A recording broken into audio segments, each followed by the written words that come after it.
So the differences are here. With human hair, and this is human hair, it starts out as black Indian hair and is then put through a series of processes. The first process, it goes through an acid bath, it's then bleached and then recolorized using textile dye. And the end result is beautiful. But for longevity-wise, because it's gone through all those processes, it typically will not last as long. Then you have European hair, which is on this side. It has never been through any chemical processes. It hasn't been acid bathed, it hasn't been bleached, and it hasn't gone through any chemical processes except to just tone the color of the hair. So with European hair, it starts off very close to the end result color.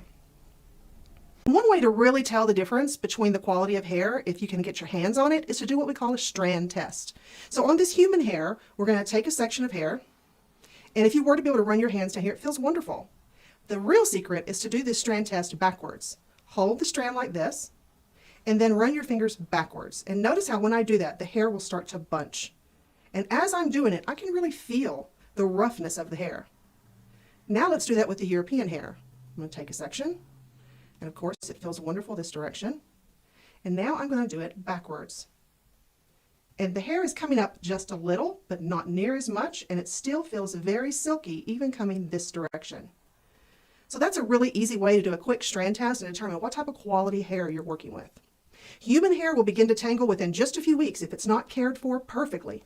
And European hair will last much longer because it does not tend to tangle because it hasn't been through all those processes.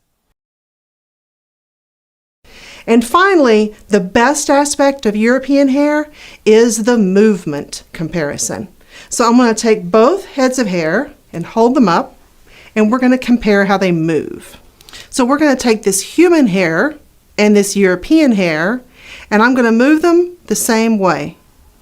Notice how the European hair moves much more freely. It's much more bouncy, and actually the texture is just more fine.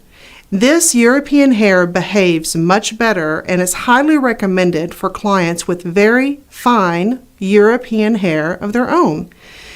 Typically, people with finer hair are of European descent, and so we always recommend European hair for fine textured hair clients, as you will be much happier in the long run.